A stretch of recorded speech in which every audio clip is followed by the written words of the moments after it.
राजा तो एक से एक हुए, लेकिन राम जैसा कोई राजा नहीं, कोई दुखी ही नहीं हुआ।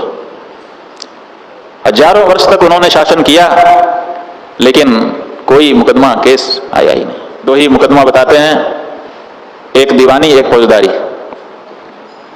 दीवानी मुकदमा यह हुआ कि एक कौवा और एक गीध आपस में लड़ गए।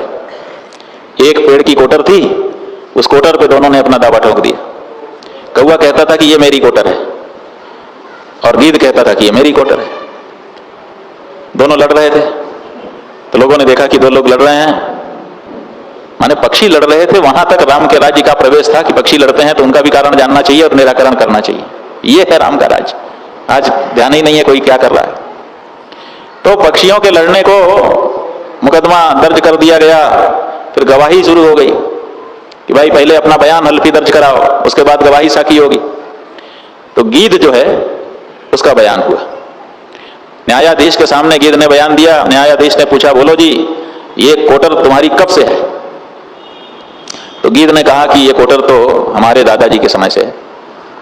हमारे दादाजी इसमें रहते थे, फिर हमारे पिताजी इसमें रहे, अब हम रह रहे हैं। का कोई गवाह? का हुजूर क्या गवाह ले आए? हमने किसी से बात नहीं की और हम गीध हैं, अदम खल्क, गीध अदम खग आमिष भोजी।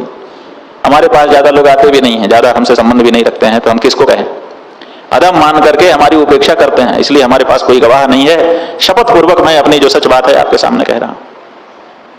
ऐसा कह के वो हट गया, गवाही नहीं दे सका, केवल शपथ पत्र है। अब कौए का नंबर आया। कौए से पूछा गया, बोलो जी तुम्हारा क्या कहना है? उसने कहा जी हमारी एक कोटर हमारी है। कहा हाँ ठीक है तुम्हारी है, कब से है? कहा हमारा सृष्टि के आदि से, जब से सृष्टि बनी है तब से है। उसने सोचा कि हम अभी कम क्यों कहें, ज्यादा कह देते हैं। कहा गवाह? तो और कौओं को ले आया था, खड़ा कर दिया। कहा कई गवाह हैं हमारे। तो सब गवाहों की गवाही हुई। सब गवाहों ने कहा हाँ जी ये इनकी है और हम जानते हैं सृष्टि की आदि से ही है। तो दोनों का बयान हो गया, गवाहियां हो गई। तो राम जी ने पेड़ का विश्लेषण कराया कि पेड़ का विश्लेषण करो कि ये कब से है।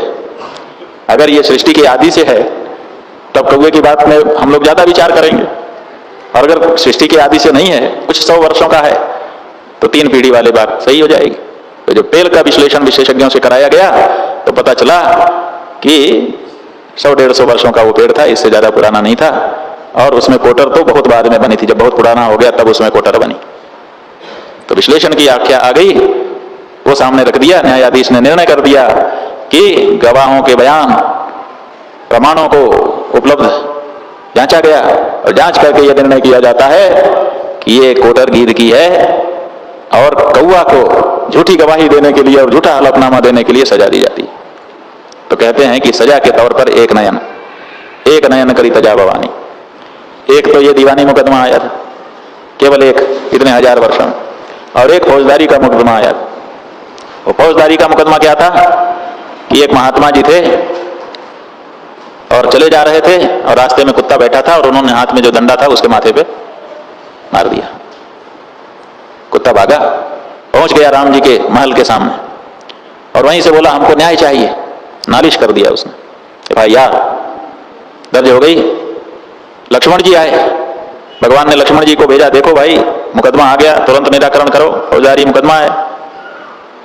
लक्ष्मण जी आए, बोले बोलो तुम्हारा बयान हम लेना चाहते हैं, मुकदमा पूरा लिखाओ, क्या है मुकदमा तुम्हारा? कुत्ते ने कहा ना जी मैं आपको क्यों बताऊं, राजा तो राम है, राजा को बताऊंगा। उन्होंने कहा उन्होंने हमको नियुक्त किया है। कहा नहीं नियुक्त पे नहीं, हमको डायरेक्ट बताना है, राम ही हमारा निर्णय करेंगे, दूसरा कोई नहीं करेगा। लक्ष्मण जी लौट करके राम जी के पास गए कि कुत्ता जो है वो अपना शिकायत बता नहीं रहा है, शिकायत तो है उसकी लेकिन बता नहीं रहा है, कह रहा है आपके सामने बताएंगे। राम जी ने कहा कोई बात नहीं, ले आओ हमारे सामने, हम सुनेंगे उसका मुकदमा। लक्ष्मण जी गए, बोले चलो। राम जी कहते हैं कि ठीक है हमको सुनाओ, हम सुनने को तैयार हैं। कुत्ते ने कहा जी ये नहीं हो सकता, मैं कुत्ते के शरीर में हूं और घर के ड्योढ़ी तक हमारी जगह है, घर के अंदर कुत्ते का प्रवेश उचित नहीं है। अगर मेरा मुकदमा सुनना है तो राजा राम को मेरे सामने यहीं सड़क पे आना होगा। फिर लौट करके लक्ष्मण जी गए कि ये तो ये कह रहा है, कहा भाई हमारे लिए यह महत्वपूर्ण नहीं है कि वो यहाँ आए, हमारे लिए महत्वपूर्ण है कि किसी के मन में शिकायत है तो उसको तत्काल दूर किया जाना चाहिए, इसलिए मैं चलूंगा। तो राम जी सड़क पर चल करके आए उस कुत्ते को न्याय देने के लिए, राम का राज। और बाद में निर्णय भी आप लोग जानते ही हो। पूछा गया क्या बात है, कहा महाराज हमको महात्मा जी ने डंडा मार दिया, हमारा बिना कोई अपराध नहीं था, हम तो सड़क पर एक तरफ बैठे हुए थे और इन्होंने हमको डंडा मार दिया। तो महात्मा जी को बुलाया गया पकड़ करके, महात्मा जी आ गए, उनसे पूछा गया क्यों जी इसको डंडा मारा? तो वो झूठ नहीं बोले, उनका जी मार दिया। कहा क्यों मारा? कहा कि मैंने सोचा कि ये कुत्ता है, कहीं ऐसा ना हो कि उड़ करके दौड़ पड़े और हमको काट ले, तो डर गए हम, संभावना में हमने मार दिया कि इससे हमको क्षति पहुंच सकती है, ऐसी संभावना हमारे मन में आई और इसीलिए हमने मार दिया कि ये दूर हो जाए। कहा कि संभावना में आप किसी को दंड नहीं दे सकते, जब तक कोई एक्ट नहीं करता है, अपराध कर नहीं देता है, तब तक उसका दंड नहीं हो सकता। आप किसी को अपने मन में कल्पना कर लें कि इससे हमको क्षति पहुंचेगी और क्षति का दंड दे दें प्रत्यक्ष, ये उचित नहीं है। इसलिए आपको अपराध का बोध है? महात्मा जी ने कहा जी बिल्कुल मुझको बोध है, ये मुझे नहीं करना चाहिए था। कहा ठीक है, तो अब आगे जरूरत नहीं है क्योंकि अपराधी ने अपना अपराध स्वीकार कर लिया, तुम्हारी भी शिकायत स्पष्ट हो गई, अब दंड का अवसर है। कहा हाँ महाराज जरूर दंड दीजिए, क्योंकि अपराधी को दंड जब नहीं दिया जाता है तो अपराध बढ़ने लग जाता है, उसका मन बढ़ जाता है। इसलिए जो नहीं दंड कर्म खल तोरा, भ्रष्ट हो श्रुति मार्ग मोरा। दंड देना भी धर्म का पालन है। अगर दंड नहीं देंगे तो क्या हो जाएगा? मनमानापन बढ़ जाएगा, और मनमानापन बढ़ेगा तो फिर सब धर्म का मार्ग समाप्त हो जाएगा, समाज अव्यवस्थित हो जाएगा, अराजकता हो जाएगी। इसलिए दंड देना भी धर्म है राजा के लिए। तो राजा ने कहा हम दंड देंगे, लेकिन चूंकि ये जो अपराध करने वाले महात्मा जी हैं, इन्होंने स्वयं स्पष्टता के साथ अपना अपराध स्वीकार किया है, इसलिए इतना इनको छूट है कि इनका जो दंड है वो तुम ही सुना दो, हम क्यों सुनाएं, क्योंकि तुम्हारे मन में संतोष होना चाहिए। तो कुत्ते ने कहा कि ठीक है महाराज, इनको दंड हम देते हैं, इनको अमुक अमुक मठ जो है उसका मठाधीश बना दिया जाए।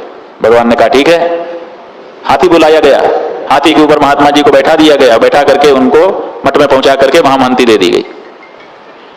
अब इसकी बड़ा प्रचार हो गया जनता में कि एक महात्मा जी ने कुत्ते को लाठी बिना अपराध के मार दी, मुकदमा राम जी के पास गया और राम जी ने कुत्ते से ही दंड पूछा, कुत्ते ने कहा कि इनको महंत बना दो और महंत बना दिया गया।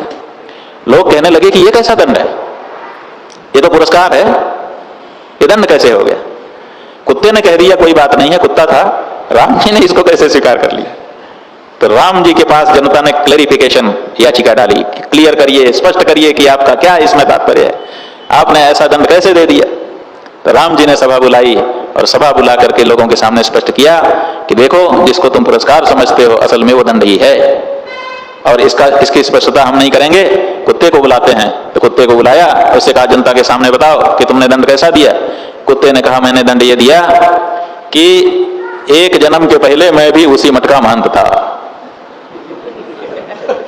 और महंती पा करके धर्म पालन छोड़ दिया, मनमाना करने लगा, और उसका परिणाम ये कि मैं कुत्ता बन गया, आज सड़क पे हूं और दंडा खा रहा हूं। तो मैंने सोचा कि ये भी बिना विचारे करता है, ये भी महंत बनेगा तो मनमाना करेगा, और मनमाना करेगा तो ये भी हमारी तरह से इस तरह की योनियों में जाएगा, इसलिए इसको दंड दे दिया जाए।